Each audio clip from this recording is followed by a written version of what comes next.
Rumbo Editorial. Imprescindible leer.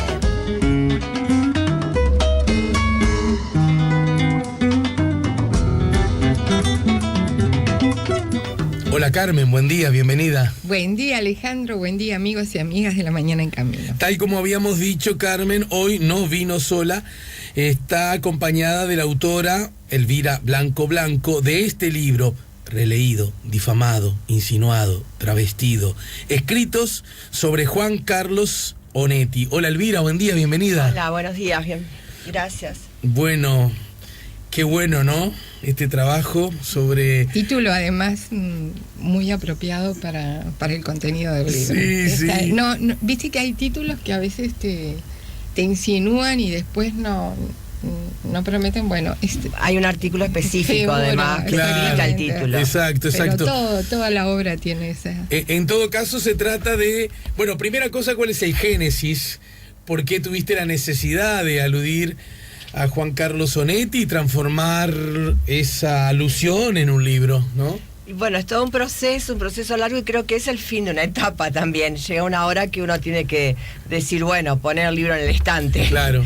Y es un poco lo que pasa con los libros de Onetti. Fue toda una vida académica trabajando sobre Onetti, y lo que hice ahora fue, no instancias mías, pero que a instancias de alumnos y eso que me pidieron, bueno, juntar todos los artículos y publicarlos. Entonces son a través del tiempo y, como digo yo, también a través del espacio, porque están escritos en diferentes lugares. Ajá, diferentes lugares, diferentes artículos que abordan diferentes aristas del tema, ¿verdad? Claro, siempre está Onetti presente, sobre todo su creación y su ciudad imaginaria Santa María, es lo que está más presente en los artículos, y son diferentes enfoques sobre cuentos o novelas, o su manera de articular su narrativa. Pero siempre Onetti es el foco, está allí, o su generación, por ejemplo, o el legado de su generación, o sea, siempre está rondando. Sí. Destaca Luis Bravo, que es quien hizo el prólogo, ¿verdad? El profe Luis Bravo. Si bien la autora se concentra en derroteros que implican un navegar por dentro del delta ficcional onetiano, el libro está enmarcado entre dos artículos que brindan una posible lectura de nuestra historia cultural y literaria. Los fragmentos del 45, la generación de la que Onetti será un adelantado, muestra cómo el huidizo y problemático asunto de la identidad de los uruguayos asoma ya en su primera novelística de los años 40, cuando se propone no esquivar ya más el bulto de ese conflicto ontológico que atañe a una sociedad sentada sobre dos falsos mitos, según su parecer. El de la heroicidad libertadora, un gaucho, dos gauchos, 33 gauchos, y el de la Suiza de América. Por acá hay alguna pista a propósito del trabajo que tú has hecho y a propósito de lo que significa Onetti, porque Onetti luce más allá del número de compatriotas que alguna vez le hayan leído. Es verdad. Luce más allá de él incluso como un rasgo de identidad, ¿no es cierto? Sí. De un relato, de un discurso, de un discurso que en algún momento nació como un relato que incomodaba el relato instalado, ¿no? Claro, por eso es muy, muy provocador, y siempre posible de ser releído. Y eso es lo bueno, y de adaptarse. Yo comentaba en la presentación de que hay alumnos que dicen, inclusive en secundaria, me acuerdo hace unos años que decían, veíamos el post y decían, pero profe, esto es igualito ahora. O sea, todavía hasta los alumnos se pueden llegar a encontrar como uruguayos, que es lo que tú estás diciendo. Sí, exacto. Porque es verdad, es una impronta también de nuestra identidad, Onetti, claro. Por suerte que tenemos a Onetti. Sí, claro. De alguna manera, ese espacio ficcional de Santa María son esquinas, son olores, son atmósferas que todos podemos reconocer. Claro, ¿no? sí, sin duda, está creado en base a lo que nosotros somos, y de ahí también la creación de una identidad y de una necesidad de identidad, que fue una de las preocupaciones de varios artículos. Luego ya se caminó por otros lados adentro del libro, pero la problemática identitaria era una preocupación que estaba muy presente, además, en los medios académicos en los 80. El 45 fue fundante de una identidad uruguaya, sin duda. el último capítulo habla ya de la generación de los 80, llega más hasta nuestros días, en donde, bueno, a ver cómo creábamos una identidad nueva, recreábamos aquella o la matábamos. Algo había que hacer como toda nueva generación, ¿no? Carmen, vos, en tu condición de editora, ¿qué podrías decir en lo que al género refiere? ¿Estamos frente a un ensayo? Claro, y sí, bueno, es una recopilación de artículos. Estos podrían ser los artículos de Onetti peregrinos Sí, es verdad, porque Blanco, es lo que yo digo, está hecho en varios lugares. Como los cuentos peregrinos de García Márquez, tiene... Están hechos desde distintos lugares. Exacto, y se ve la influencia de esos lugares y esas diferentes academias, ¿no? Sin duda. Como editora digo que es un libro necesario. Todo lo que se diga todavía se deben decir más cosas sobre Onetti. Sin duda, muchos. Fabián Severo siempre dice que Onetti tiene mala prensa, ¿no? Bueno, alguna él se la generó. Es parte del mito. Es parte del mito. Pero es cierto que hay gente que no simpatiza con Onetti. Nadie te va a decir que es mal escritor. Todos van a reconocer, ¿no? Se van a rendir frente a que obvio. Es el escritor uruguayo, ¿no? Obvio. Y que todavía no ha surgido una voz que lo alcance. No que lo pase, yo no pido tanto. Que lo alcance así en la magnitud de lo que es la literatura de Onetti. Ahora, los que suelen hablar así con desdén, no quiero a Onetti. Yo en los talleres cuando voy a dar a Onetti no aviso, porque si no, siempre hay alguno que, ¿no? Tiene como una resistencia a Onetti, ¿no? Es la resistencia del que no lo conoce. Sin duda. Todos los que se resisten a Onetti es porque no lo han leído o porque lo han empezado a leer y lo abandonaron. Entonces, ese es el tema. Por eso digo que nunca alcanza lo que se escriba sobre Onetti. Primero porque es tan rico todo el mundo de Onetti y es tan fundacional, ¿no? Sin duda, creado por Onetti. Descubriendo cosas nuevas dentro de él. Exactamente. Desde ese punto de vista. Y, o sea que es necesario este libro. Ahora, es necesario este libro y otros bienvenidos que vengan de Onetti. Ahora, lo que tengo para decir en particular de este libro es que tiene todo el rigor académico del que es capaz Elvira Blanco, que es prestigiosa entre sus iguales y escribe con rigor, con conocimiento, con profundidad, pero no es un libro inabordable. No es de esos libros que yo no voy a poder, no. Todo lo que está sobre Santa María es por demás, se puede acceder. No es un libro para loquitos de la literatura. Es un libro para lectores. ¿Sabes lo que pasa, Carmen? Que yo, a pesar de ser heredera de los 70, no soy heredera del ensayo complicado y la literatura complicada de los 80. Tenés una postura docente muy marcada. Y además la actualidad te pide un ensayo mucho más claro. Profundo, pero claro. No complicado por el hecho de complicado, ni intelectual y académico en pose. Exacto. Las cosas hay que decirlas con un análisis, como tú decís, riguroso. Eso sí, la rigurosidad de la cita, de la prolijidad académica tiene que estar presente, pero tiene que ser algo que se entienda. Si no, ¿para qué si no nos comunicamos? Exacto. Profe, ¿y cómo entró Onetti en tu universo, digamos? ¿Por qué se afianzó tanto? Totalmente de casualidad, porque yo era igual que los alumnos de taller de Carmen. O sea, si me decían Onetti, creo que salía corriendo. Había leído muy poquito de Onetti.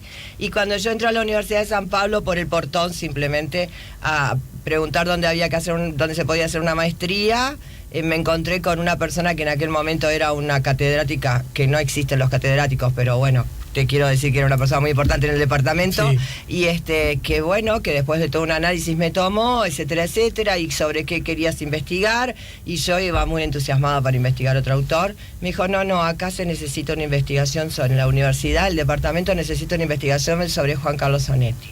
Loop. Me quería morir. Estamos hablando del... No voy a hacer cálculos, No, de ningún tipo. Los 80. Eran las décadas del 80 cuando yo hice mi maestría y después enganché con el doctorado. O sea, Onetti vivo en el exilio, en su cama española, todavía ¿verdad? Con toda aquella aureola y aura que tenía Onetti. Y ahí empecé a leer, en serio, a leer a Onetti. Y bueno, después que uno se mete adentro del mundo de Onetti, empieza a entender, a descubrir, a querer, a admirar. Porque Stone, lo que hace no solamente escribe novelas, él construye un mundo ficcional que se para por sí mismo, o sea, tiene independencia. Claro. Pero que en alguna medida se transforma en espejo también, ¿no? Sí, claro, estamos todos por eso ahí. es que a veces también cuesta tanto, a veces, ¿no? Claro, porque te está diciendo muchas verdades. Lo que vos no querés mirar. Claro, te está diciendo muchas verdades y es una ficción a veces muy dura, aunque hay mucho amor. Y yo siempre dije en mis clases que no había redención en el mundo onetiano. Ahora estoy pensando que quizás estuviera también equivocada en negarlo. Ay, sí, porque hay mucho amor. Él cree en, o sea, hay mucho existencialismo de fondo, mucho esta vida. Pero no es nada, pero esa insisto con el término porque bueno, sí, se aplica a muchos autores, pero creo que en Onetti es subrayado el concepto atmósfera, ¿no? Como que uno cruza una puerta y como que los valores atmosféricos ya son distintos. Sí, sí. Y uno se abraza necesariamente hay un clima que te abraza y que te impone un vínculo distinto. No lo atravesás tan campante, más bien todo lo contrario. Claro, pasa ¿no? que hay una gran grisura, que todo el 45, sí, es uno de los temas de Onetti, es la grisura de sus ambientes. Es un ambiente sin colores. Y el hombre vive ahí, va sobreviviendo esa vida. Pero es que cuando decimos eso, es no tengo forma, porque no lo he estudiado y no gozo de suficiente conocimiento como para plantearlo, pero apenas lo esbozo como una tímida hipótesis. Es el gris que rodeaba fundamentalmente el ámbito ciudadano montevideano, ¿no? Y Onetti es un montevideano. Pero quiero decir, no podría ser de otra manera. Obvio. Porque por eso uno que ve las fotos del momento, había como un grisor subrayado. Ojo, ¿no? Que yo pienso que también fue muy fomentado por ellos, porque si tú hablas, yo esa prueba la hice, hablar con la gente de la época. Y la gente de la época no conoce, no reconoce esa grisura. Te habla de los bailes, te habla de los carnavales, te habla de la alegría. Acordate que también era la época de Suiza América. Claro. No, o sea, era una época alegre. Pero Suiza América en decadencia ya también, ¿no? Y ahí viene otro de los grandes temas de Onetti y de la generación, que es la añoranza. Claro. O sea, muy en contra de todo aquello, pero por otro lado, ¿qué nos tocó ahora, no? ¿Qué nos está tocando? Y una lucidez tremenda para ver. Fue una generación y específicamente Onetti muy lúcido, ¿no es verdad? Para ver lo que se avecinaba. Y aplica, aplica que Onetti sea un hombre de la generación del 45. Sin duda. Fue claro, lo que pasa es que no fue avanzado. de los... Claro, fue un avanzado, fue el maestro, fue de los mayores. La generación del 45 fue muy amplia, muy amplia. Y él era de los mayores, pero de todas maneras sí puso su impronta en la generación del 45, claro. Así como la ponen los escritores actuales de muchos países.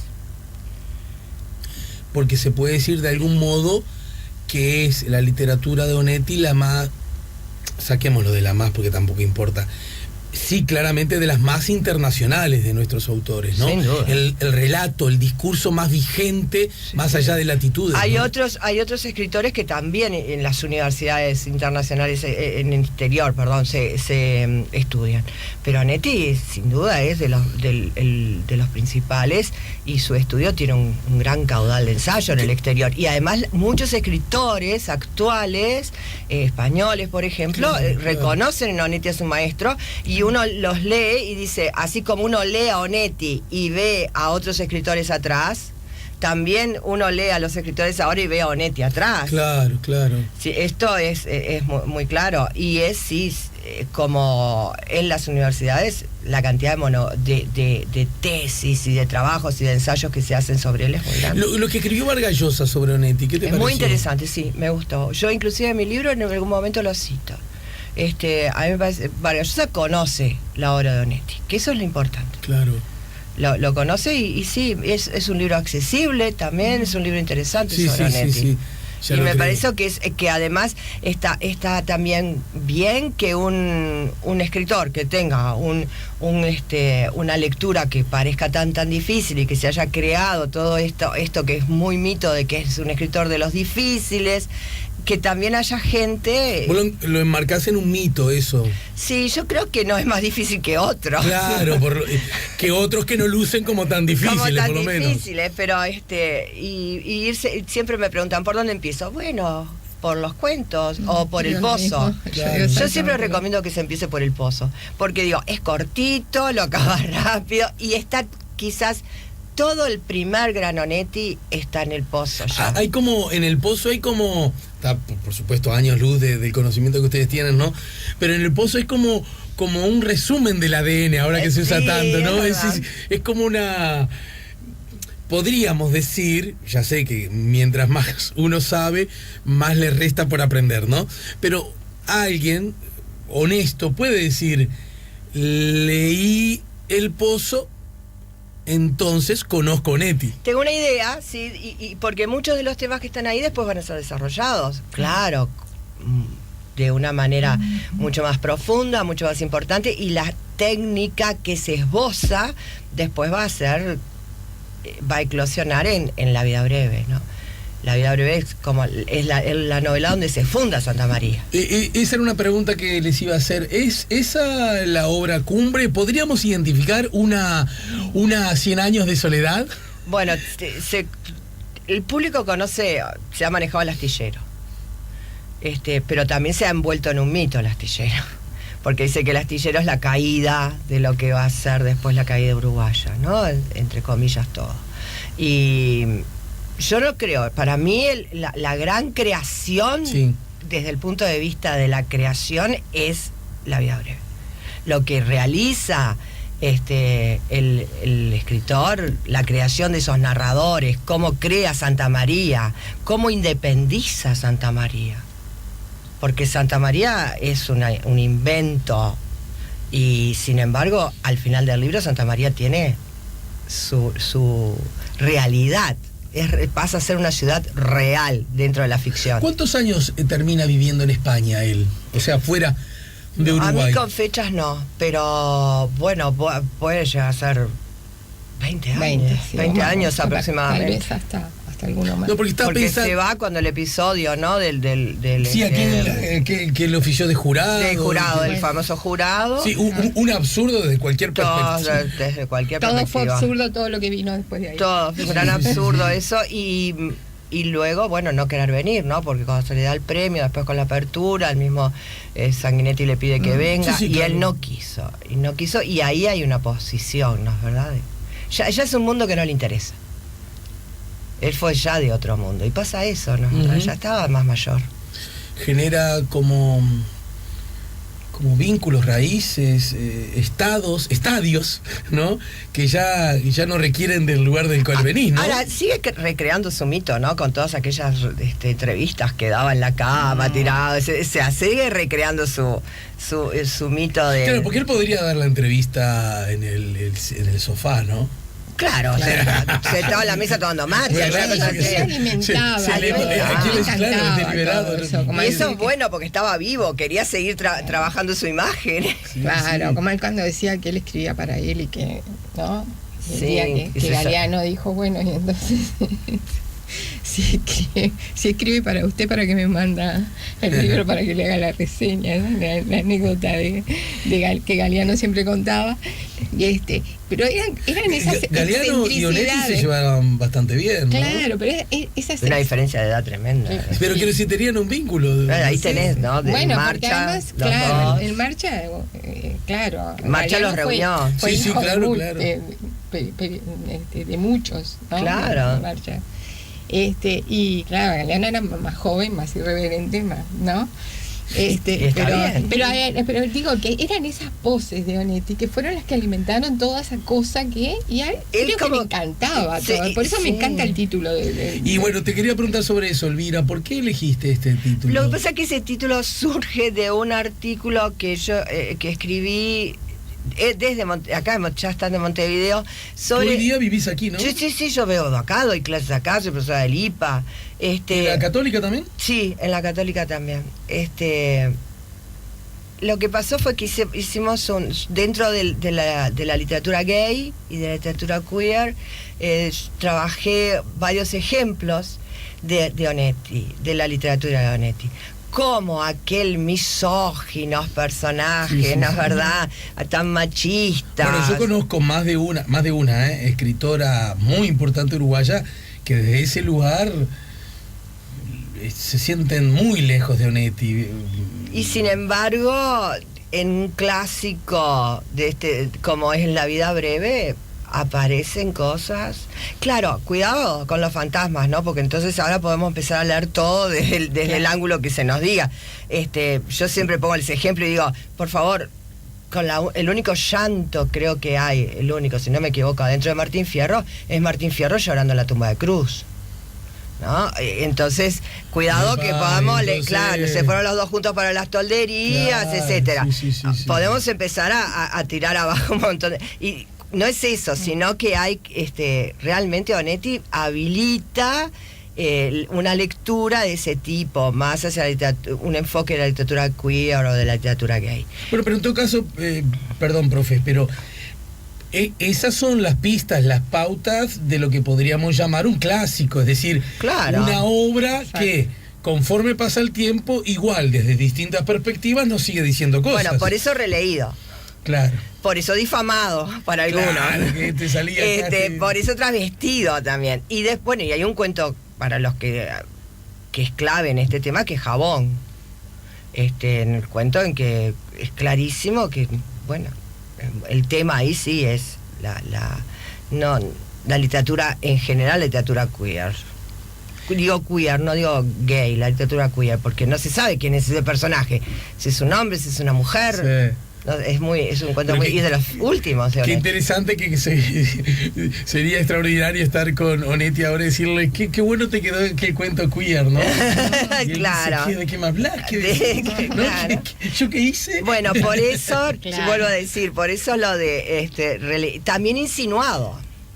También insinuado. Claro, porque yo puedo estar insinuando, claro que en literatura no se puede insinuar, sino que hay que siempre basar lo que uno está diciendo, ¿no? Y en este caso, bueno, se basa en el texto y en los textos. Y para ya, por hoy, estamos en el final, por hoy. ¿Quiénes deberían leer este libro?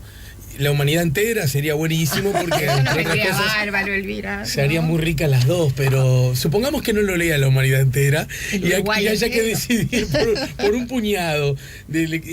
¿Por dónde creen ustedes? Eso nunca se sabe, por los derroteros de los libros pues a veces conllevan sorpresas, ¿no? Pero ¿cuáles son las pistas que sienten? Este libro es naturalmente interesante para... Yo creo que Carmen tendría que contestar más esa pregunta. Bueno, yo creo que primero para la gente que es lectora entrenada, lo que yo llamo lectora entrenada, ese que no puede estar sin termina un libro y empieza otro y a veces lee 2, 3 a la vez. Bueno, porque ese si es un lector apasionado, con Onetti tiene una conexión enorme. Sin duda, no me cabe duda. Es cierto. Ese es el primero. Después yo creo que es un buen libro para profesores, estudiantes de literatura. Obvio, sí. Y creo que es un buen libro para los jóvenes. Porque como está esto del mito, ¿no? Creo que es un acercarse, empiezan a leer algo de Onetti y se acercan con este libro que es muy, muy riguroso, repito, y muy, muy accesible.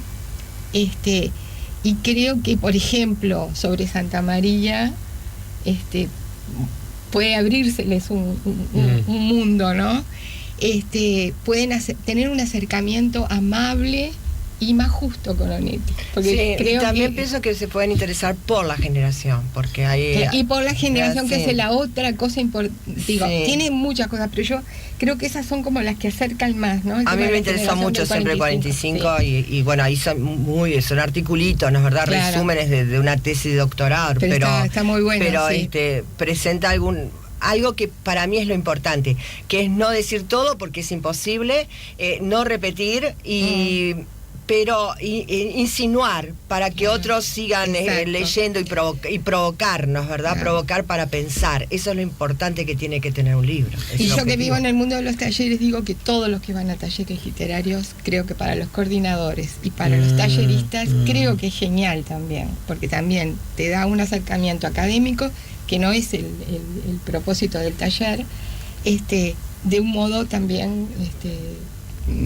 que es comunicante, que es accesible, digamos. ¿Y ya están las librerías? Sí, ya están las librerías.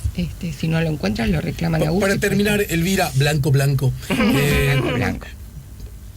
¿Simplemente es coincidencia o...? No, mis papás eran primos hermanos. ¡Qué bárbaro!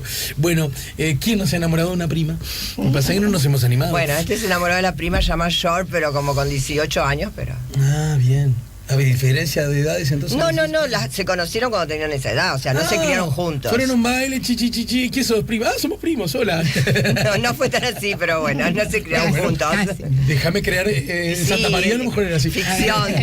No, para terminar, por hoy, Elvira, sobre el asunto, ¿vos ya has dado clases das clases sobre Onetti? Yo en el liceo, dejé ahora hace pocos años secundaria, di toda mi vida clases en secundaria y además del IPA. En el IPA no, porque yo en el IPA doy literatura iberoamericana y Onetti pertenece a la literatura uruguaya, así que yo nunca lo he dado. Pero en el liceo sí he incursionado. He incursionado en sexto, están los programas.